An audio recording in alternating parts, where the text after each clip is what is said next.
Welcome to the Gain Momentum podcast, focusing on timeless lessons from senior leaders in hospitality, travel, food service, and technology. I'm joined by my co-host here, Michael Cohen, and our special guest today is Sean Gorman, President and CEO of SafetyNet Access. Sean, how are you? I'm doing very well, thank you. Thanks for having me. Great to have you here. We're recording on a Friday, and we structure this podcast around 4 key questions that we ask our guests. So, Sean, first question. When it comes to scaling a business, what is a single piece of advice you would give entrepreneurs from your perspective as a professional in hotel technology? Well, I think when I think of anything, even in business, I sort of tend to go back to my sports background. I played hockey for a very long time. And I think if I were to give a single piece of advice, it'd probably be that individuals don't win championships, teams do. And I think that when you put together a team, that's going to be the difference between a winner and a loser, in my mind. And I think you can probably point to a lot of great teams that had superb individuals and unbelievable talent. But I think if you put together a team that doesn't necessarily mesh, whether it be in the locker room or in the boardroom or wherever it might be, I don't think you've got a winning team.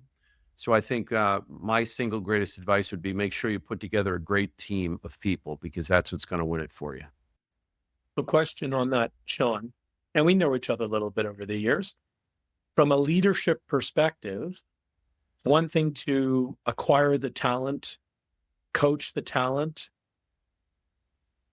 How do you have a higher probability of ensuring that the mesh is the mesh? Well, I hate to say it this way, but it's the truth. There's a lot of trial by error in that.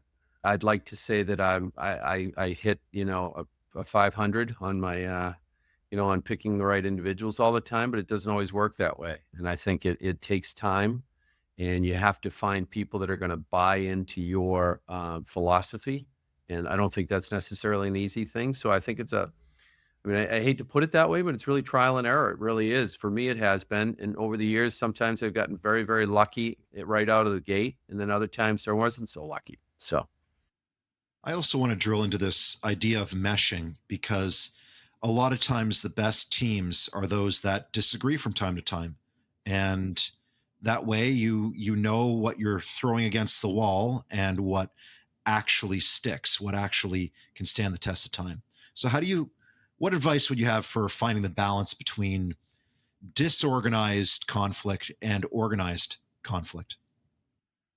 I think you have to bring in people that are oftentimes better than you in those positions, and people that are going to challenge you.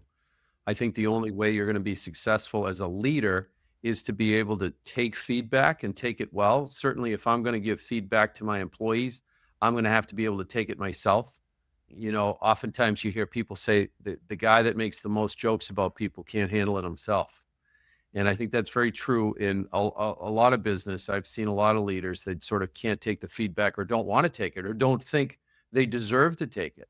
And I make it very clear with my employees that if you've got feedback or something you want to say about how the business is run, specifically how their particular piece of the business is run, because when you've got somebody that's doing their particular job day in and day out, let's face it, they're going to know it better than I will.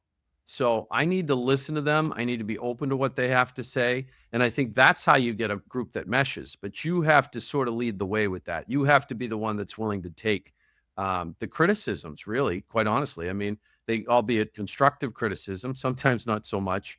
But I think for me, I have to be able to take that from my people, because I want to get the feedback. Because if I throw out an idea and it's horrible, I want my people around me to tell me, Sean, I don't think that's such a good idea. So I think that's how you do it.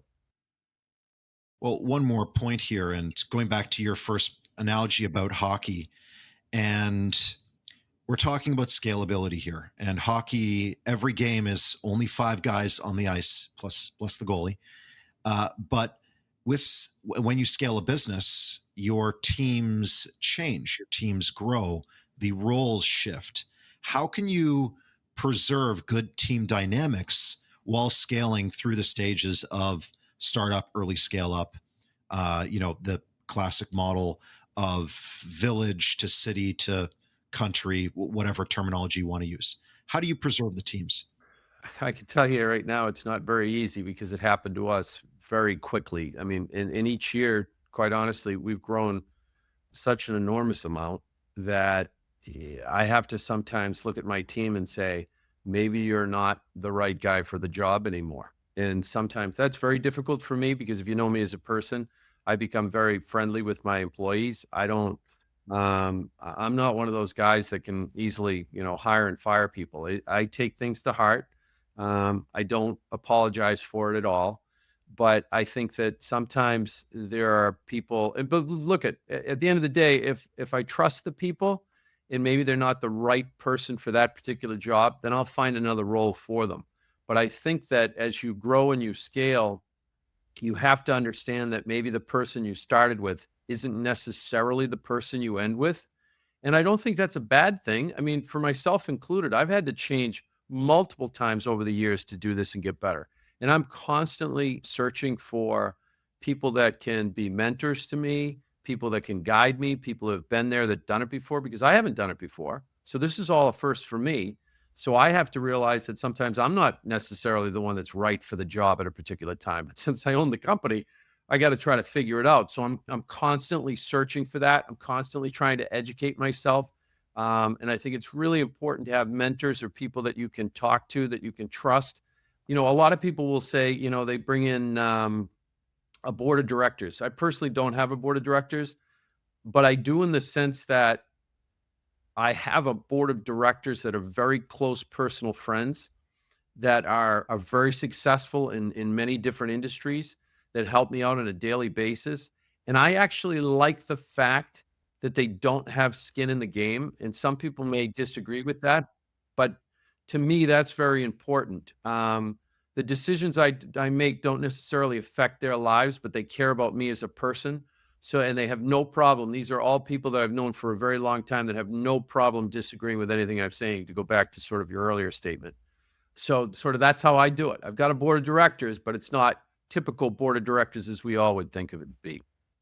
And also, I think what's interesting, listen, Sean, you have, an interesting leadership style, in my opinion. I had a feeling that this podcast would be a little more about leadership and about growth and organization than feeds and speeds and, IP networks, perhaps. And that's all very important to them. We all are experts in many ways in those things.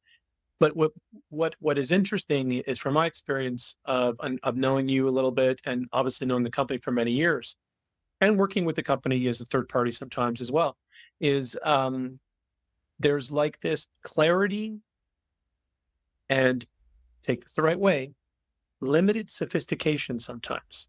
The very sophisticated company, but the energy is not always sophisticated. And a lot of times these veneers are put in front of organizations, internal, from management to the staff, or from company leadership to external client base. And what's fascinating, I've been watching for years, is it's a highly accessible organization, internally and externally. And Yes. that's not typical. So I No. don't know if you have a comment on that. Yeah. I actually like that analysis. I'm the first to tell people when I don't know something. I am a very fiery person by nature. I'm all about doing things the right way, being fair about what I do and how I do it. But I am very accessible. I give a lot of my clients, if not all of them, my cell phone number so they can get a hold of me even at 3 in the morning, which has happened recently. And Sean, Um, just one second, to put perspective on that, how many properties do you have under management in the various organizations today? we're over 5,000. Yeah. Yeah. So Yeah. that's a And real statement. Yeah. yeah, but again, it goes back to that golden rule, right? How would you like to be treated? I mean, I want to be able to have access to somebody. And I will tell you, in the hospitality industry, for me, nobody abuses that, which is really kind of special. So I will give it to them, and they'll pick it up when they need it, but they certainly don't abuse it. And I believe in old school. I believe in getting out there and meeting people, talking to them, talking to people on the phone. I answer my own phone. I answer calls that come in sometimes for help desk questions, and they'll get me on the phone. They'll say, "Well, can you get me to the right person?" I said, "Well, if I can't get it done, we've got a real problem." I still make cold calls. I enjoy that part of the business. I can tell you a story which is kind of interesting. Many, many years ago, and I won't give you the name because Michael, we'll talk offline because you'll know who it is. But I had a gentleman call me that was a younger CEO. I was younger at the time too, and I get a call, and she says to me, "I have so and so on the line for you." So and so on the line for me. So I hung up the phone. So they called back, says, "I got so and so on the phone." I hung up the phone. She calls back a third time. She says, "Mr. Gorman, I think we have a problem. My phone keeps disconnecting." I said, "No, it's not disconnecting. I'm hanging up the phone." And I said, "And I'm not being rude, but I'm making a point. I know this gentleman personally, and whether I do or don't, I answer my own phone calls." I said, "If he wants to call me, he actually has my cell phone. Just tell him to pick the phone and call me." So I really am put off by that kind of stuff. Like I told you guys earlier before this started, I'm not a big guy for titles or anything else. I really believe in doing business with people. We're all, everybody's in the same situation, especially with these hotels. When people call, I try to tell my employees that all the time. This guy calls at that particular point in time. That's the biggest deal for him because his hotel is down. That's all he's concerned about. He doesn't care, and it doesn't make him a bad guy, but he doesn't care if you have 15 other things on your plate. He needs it done, and he needs it done now. And you have to realize you have to really put yourself in their shoes and say, "All right, I've got a hotel filled with guests and an access point's down or the gateway's gone down, and we're his way out." So, and sometimes, listen, it's going to happen, and things are going to go down, but it's how you react to that. And so I try to really put a lot of time into that piece of my business to make us a little different. So I'm proud of the way you described us. I think that's definitely who we are. The phrase that you reminded me of is the customer isn't always right, but the customer is always king. Yeah. And I think that's important because, yeah, you have your priorities, but they have theirs. And, their needs need to be addressed because they're the customer. And Right. also, just let's be clear, and maybe we'll discuss a little bit about your company's position in the ecosystem, but that's maybe for later in the conversation. A service provider provides service. That's the end of the conversation. Correct. A service provider provides service. Yeah. Oh, I agree with you. We are in what I've always called the white glove industry, and that's the way we have to perform. And we're not always going to perform up to par. We're going to have bad days. Things are going to go wrong. But I think the important thing for me was, and I think as a non-techie and being involved with more technical people, one of the things that I tried to instill in them, I think when you give a question, and I know I'm throwing out a blanket here, but I'm not insulting anybody, but when you throw out a question to a technical person, their first thought is, okay, let me dissect this problem. Let me go back to my cube and figure out the equation or whatever it is I need to figure out. And then I'm going to call that customer back when I have that resolution. For me, it's completely the opposite. You immediately call the customer back. You develop that relationship and you say, "Hey, listen, I'm going to go work on this. I don't know what the problem is." And that's tough for people sometimes. You've got to call somebody that's angry at you to call up and say, "I have no clue." But I've never had an issue with that. But that's one of the things that I've really had to train sort of my technical people to do more is to call the person back first and say, "Hey, I got your message. I understand you're having a problem. We're here for you, but I don't know what it is yet. I've got to go back and do the homework." And then I said, even when you go back to do your homework, make sure you keep tapping back to them. Say, "Hey, listen, I'm still on it." Because as far as they know, they're in the middle of hell right now, right? Everything's going crazy and nobody's touching up to them. So you have to touch your client constantly. So I think we try to do a good job at that. At least I try to remind our people to make sure that's a priority. I am a technical person and I've made that mistake Yeah. many times. So thank you for reminding me about that. And that is a good point to lead into our second question. discussing just that and potentially getting back to gateways or, access points going down. So, Sean, what are some of the common pitfalls or failures you have witnessed that owners should look to avoid when scaling their business? I hate to sort of repeat because I think I harped on this a little bit earlier, but for me, it's hiring the wrong people. For me, it's the single biggest pitfall. Doing that can impact the morale, the synergy, the ability to grow my business. And I think, and you asked me a question earlier on this, Michael, but I don't think it's a science.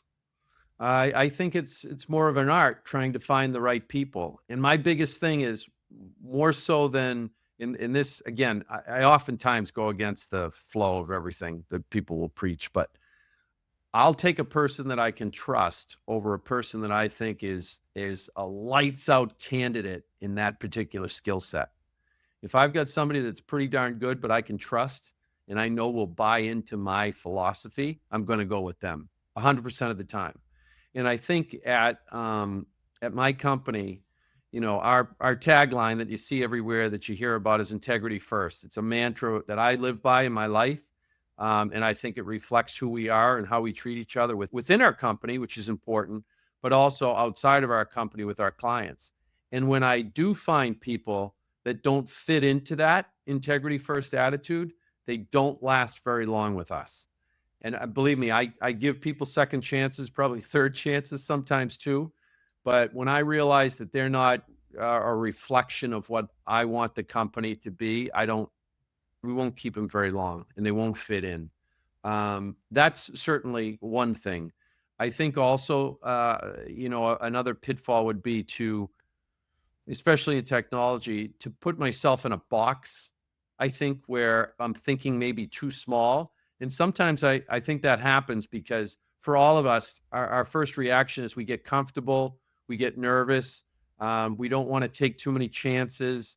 But I think that you always have to be willing to branch out, try new things, and push the envelope. And for me personally, I want to push the envelope anyway because sort of that's the way I live. I like to make life a little more exciting. I don't like boring.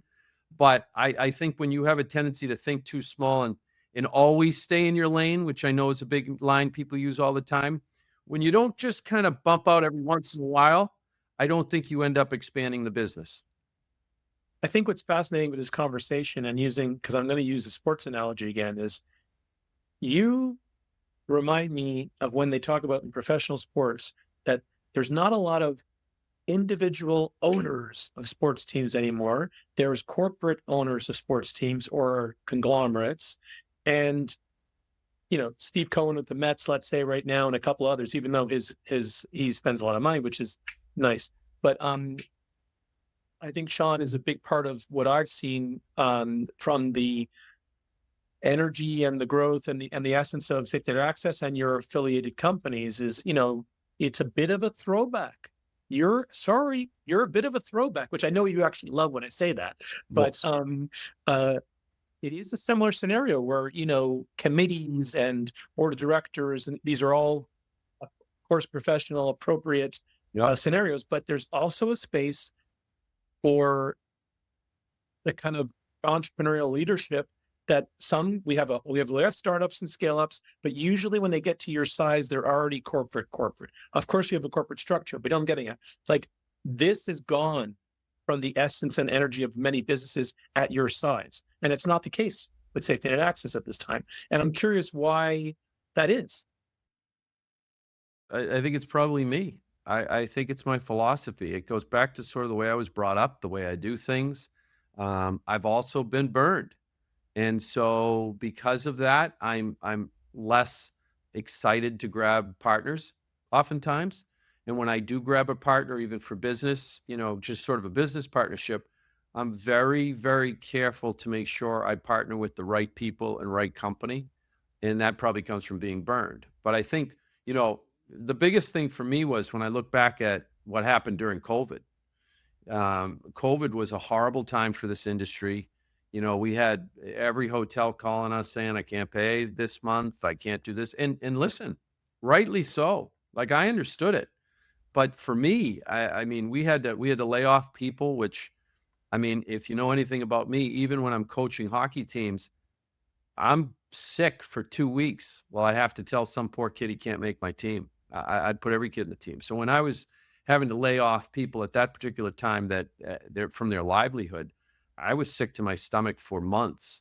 But what we did during that time, and I don't know if I've told you about this, Michael, but I'm always going back to my coaching days and what I told my kids and how I teach them to do things. And it was always about, if you see a fire, a lot of people are going to panic and run, but you've got to run and see if somebody needs help. Somebody might need rescuing. So my idea was, and all the books you read, and you can read thousands of them. I read a lot of them on entrepreneurship and leaders and things like that. It's that when the times are toughest, if you don't show your true colors at that point, there's something wrong. So, right. So you've got to either go this way or that way. And so during COVID, I figured this is a pivotal time for everybody. And that's when I decided I wasn't going to go hide. I was going to start new divisions. And that's when I started the event productions company. That's when I started Amicus.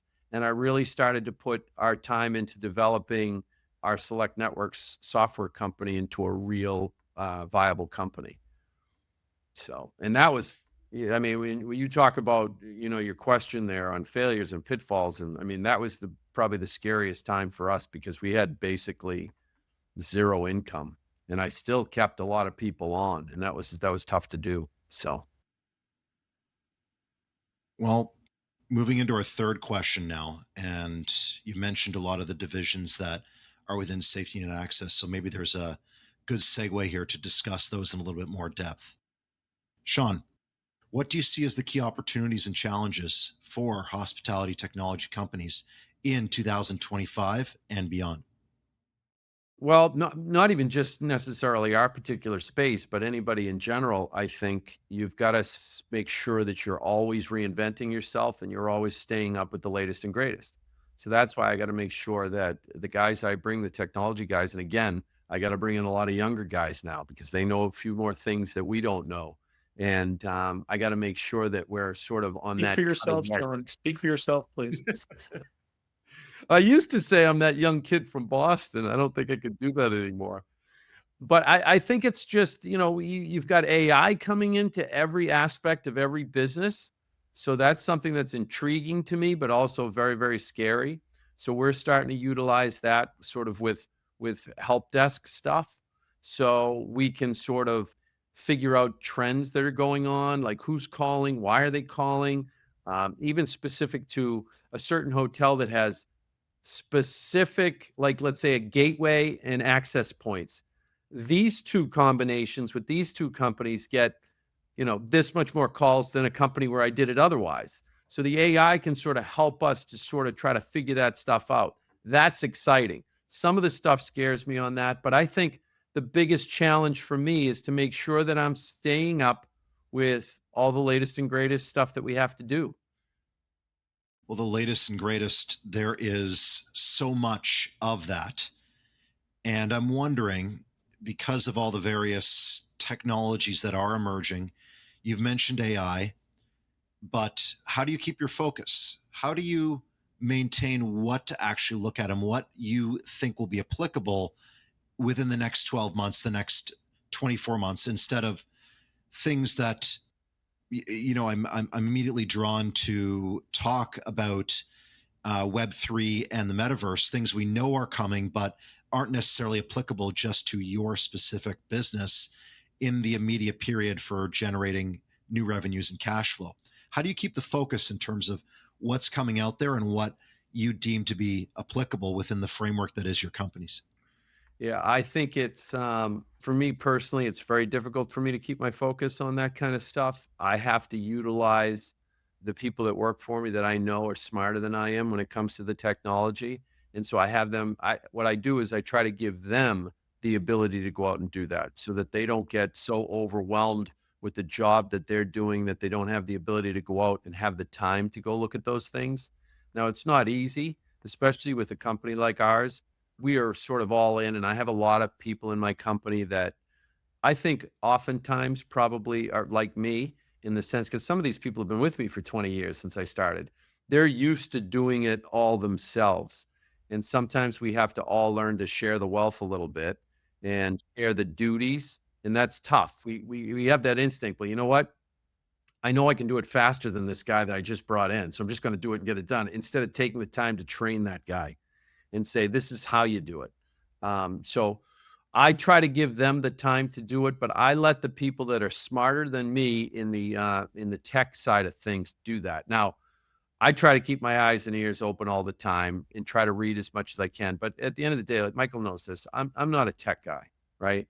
I consider myself more of a sales leader type of person than I am a technical person. So I'm going to leave that up to my guys. I've got, my CTO, Todd Schobert's been with me for 22 years, maybe in this business. So he really knows this business.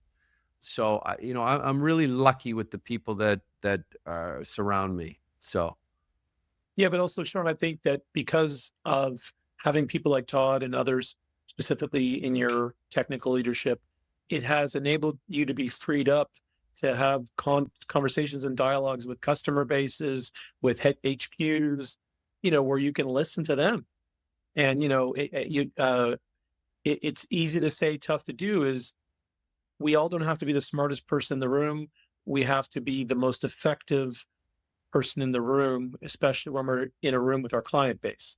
And, we all know that this industry is challenging. Hotels are hard. It's lovely. We all love the energy. It's about people. It's about service, and that means many different things for many different people in different areas of the industry. But if as a leader or a technology company, and if someone in the organization doesn't have the capacity or the skill set to be able to be a bit of a sponge to the outside in, then just pushing feeds and speeds versus, you've had a conversation, Adam, recently about outcomes versus technology, like delivering outcomes for your clients, but listening to what they need, what their challenges are, and then hopefully having a service pack or a portfolio of technology that can fill that gap. You still got to be able to listen, and you have to have the ability to have relationships with your customers too.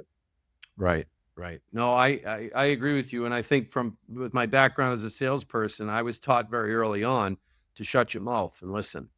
And so I'm very, very good at that. And you're right. I think that oftentimes your clients are going to tell you what's coming up next. They're certainly going to tell you what they want. But I do, you brought up a point there that it's a difficult business. It is. The hospitality space is challenging and difficult. And I think some people don't realize that. Some people that want to get into it don't realize the work involved to do it.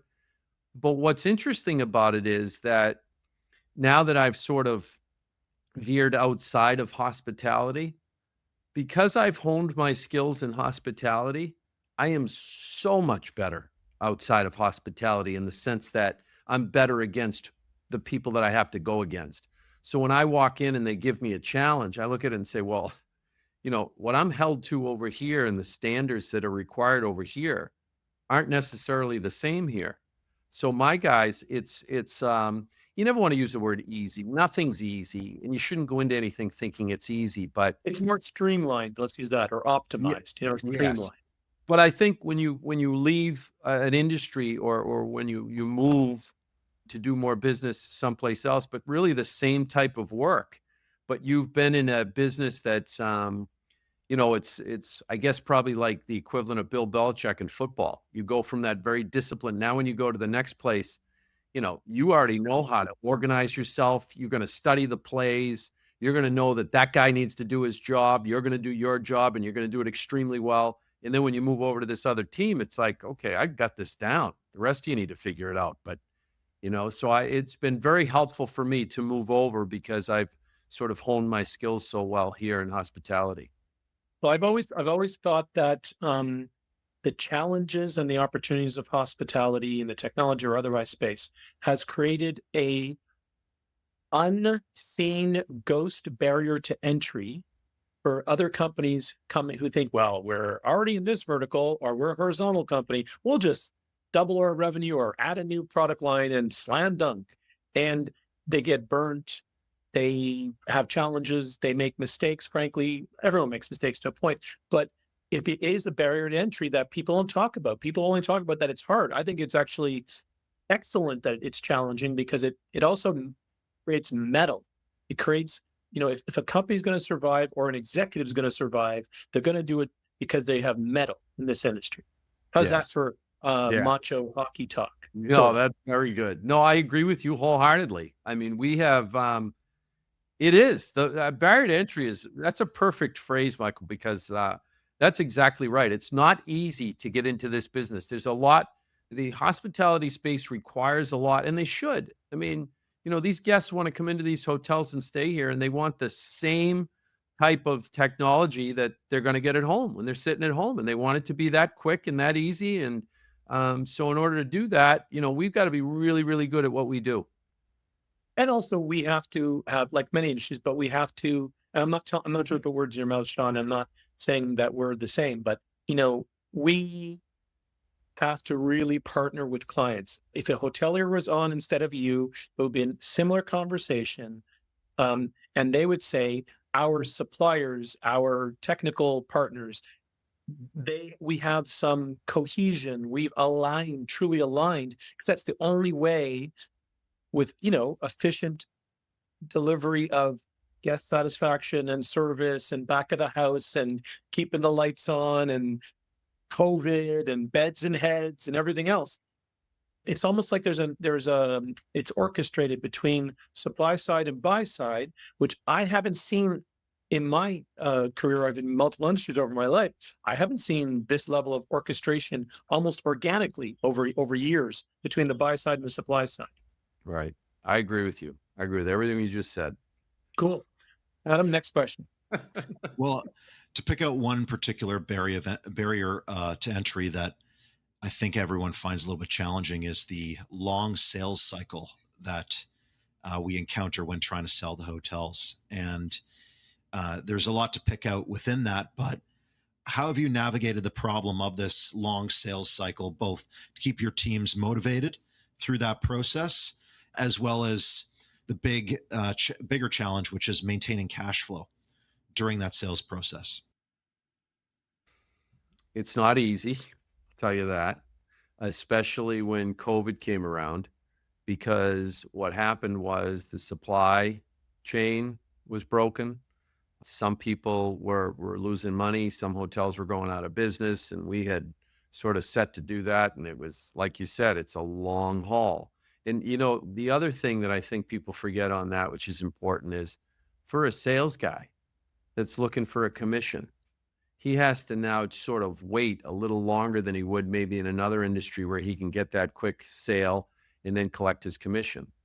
So that's very difficult. And for me, I think it's sort of really working with those sales guys. I think because we have so much business, I don't think some of the sort of the technical people in the background see it as much because they're just constantly doing another one, constantly doing another one. They're not worried necessarily about when it closes.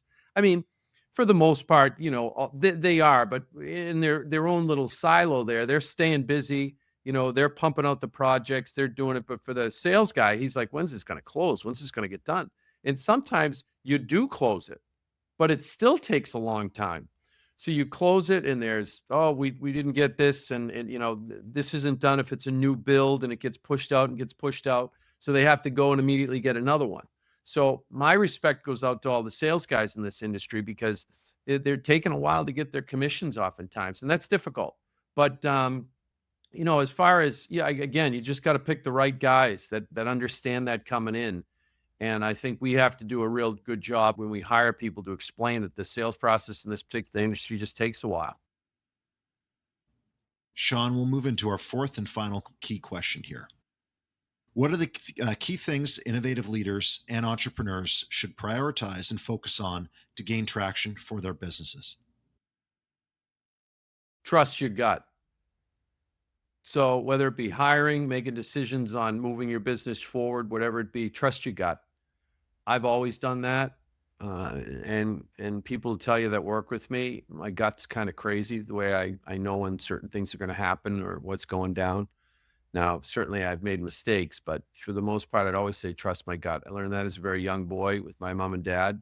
And I've always done it. When you're a kid growing up, it's obviously not decisions like this. It's more of, I just walked into a party and I don't have the right feeling at this party. I don't think I should be here. I get out fast.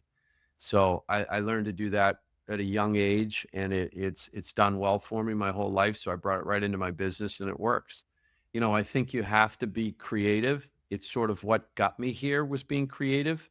When I started this, with the day-to-day challenges I had when I was a small two-man operation, we had to be super creative because at the time, I think some of the guys we were going against, like Case Internet, AT&T, they were these huge companies, and we were seriously two guys in a rowboat. Yeah, Michael. Yeah. So, and that's what I was going against. So you want to talk about trying to be creative. I had to be creative about everything I did, my marketing, and I was doing it all. And I mean, I was pulling the cables back then. I was installing the access points. I did it everything, soup to nuts. I can remember one time I had a guy come to me. I was installing in his hotel, and he wanted to talk to the CEO. I'm sitting there thinking, well, okay. I said, well, let me see if I could put a call into him and see if I can have him get back to you. So I had to run into the parking lot because I like to get back to people right away. And I get on the phone. I said, I understand you want to talk to me. My installers are in the hotel now. But that's how I built the business. I had to be creative. And I think that sometimes when you get bigger, you forget that. You forget who you were. I don't want to forget who I was. And I want to be that same creative guy that I always was. And I think if I do that, it'll continue to set me apart and help me to build the business. To go back to the first thing you said there about your gut, and this is me getting technical, but to draw on sort of a seminal psychology book, Thinking Fast and Slow by Kahneman and Tversky, about how your gut is actually just your experiences that have been hard coded into your unconscious system, which then says that you need to have the experiences to build your gut. And when you're dealing with younger teams, how do you let them fast track that process so that way everything isn't a continual trial by error or trial by fire? How do you bestow your gut? How do you mentor people to give them that own gut check that you have? I think that you have to make sure that you're sort of next in command under me that are bringing those people in have a real understanding of what my gut is and how it works. And I know that my people know me really, really well, and they know me on a personal level. They've gone through ups and downs with me, so they really have an understanding of me. So they have lived through a lot with me. They have to sort of get that information over to the next group. So I know I mentioned trial and error before. I know you mentioned it here. I think that it's up to them to try to instill sort of what we've been through. So I think the example is a lot of times is they will say to them, if you have a question and you're trying to figure out what to do and you're not so sure, pick up the phone and call your CEO. And the people will be like, what do you mean? Said he'll call you right back. So I make sure that not only my clients can get a hold of me, and this sounds kind of silly because you would think, oh, well, the people in your office would be easier. No, the clients will get a hold of me, but sometimes the people in my office won't get a hold of me. So the way they can learn about me best is for them to talk to me more often. And I put that out there a lot, and sometimes they won't. And every once in a while, I'll call people randomly throughout the company that don't know me from a hole in the wall. And I'll say, let's talk about something. And sometimes it has nothing to do with business. And I usually get off the phone laughing with the people. And usually they don't know me. And I'm one of these guys that, whether right or wrong, and I don't think it's arrogance. I just think it's the way I'm built. But when somebody doesn't like me or they've got an issue with me, I have a problem with it. People are like, you can't let that stuff bother you. It does bother me because I think to myself, well, you don't know me. You don't understand who I am. You've never really talked to me because you don't know what I think. I had a conversation one time with somebody that was explaining to me they were sick of working for the man, they said. And these guys that are making money, they should be taxed a lot more. And believe me, I'm not a political guy, but I'm just explaining this story to you. And I looked at him and I said, let me ask you something. Working for this guy that you talk about, how many vacations have you had, let's say, in the last 10 years? Do you take a couple every year? He says, yeah. I said, because I know just got back from, he's a friend of mine. You got back from Jamaica. Yeah. Take 2 a year. I said, so over the last 10 years, let me tell you how many vacations I've taken. He goes, okay. I said, 0. You know how many my employees have taken? Whatever they're allotted, but I don't take them. I said, when I set this business up, I went in and put a match to the 401k because I used to be in that business. So I thought it was very important for my people to have a 401k. And some people don't know it. And I had some young guys that have come to me since and thanked me for doing that because they knew enough to do it. And I sat down, I said, listen, put your money away, put some money away, and I'll match whatever I can. So I did. I would match what they allowed me to do. Then I went in and paid a huge percentage of all of my employees' health care. So that's what I try to do. So again, to my friend, I said, when you're talking about the man, you should go out and start your own business. And if you really want to change something, go do that. Start your own business and be the guy that you're against. He says, well, you're different, Gorman, because that's what all my buddies call me, Gorman.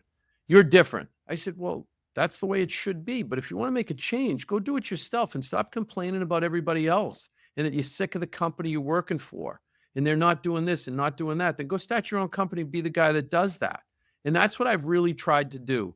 And listen, I try to be the best guy I can. And I mean, there are times where I'm probably not the best guy in the world. I try to be. I really do. Every day I get up and try to be. And if you want the truth, we get a little personal. I lost my dad when I was 19 years old, and I've lived my entire life to have him be proud of me. So that's a guy that got up every day of his life and went to church. And I watched what he did. He never preached. And I went to Princeton, but he was the most intelligent person I've ever met in my life. He was not a sports guy. He was an academic, and the brightest guy I ever saw, the classiest guy I ever saw. He talked to everybody the same way. So, if he were talking to the guy, on the street, bums, he'd talk to them the same way he would talk to a guy out of Harvard. And when he passed away, probably till this day, the most amazing thing I ever saw was 3 days of people lined up to see him. And a lot of them were homeless people that came up. I had no idea who they were. And people would say, your dad did so much for me. And that to me is success. You can make all the money in the world, but if you don't have that, you've got nothing as far as I'm concerned.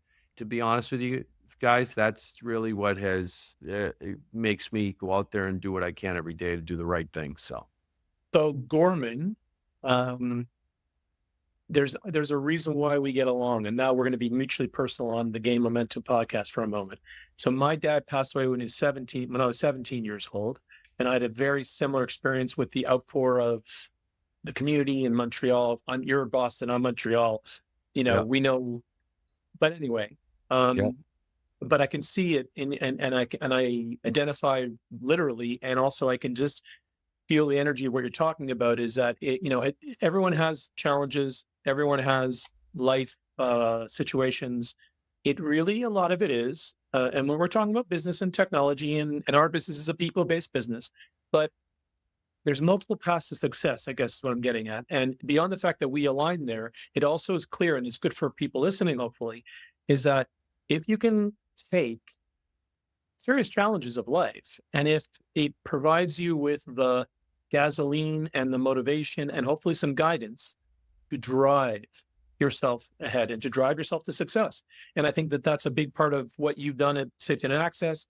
Again, I've enjoyed being your friend over the years. We've done business, we'll do business in the future, all those things. But people who achieve, especially when it's self-driven, many times it's because there's challenges and pain that they can convert and create positively into something that is momentum and focus.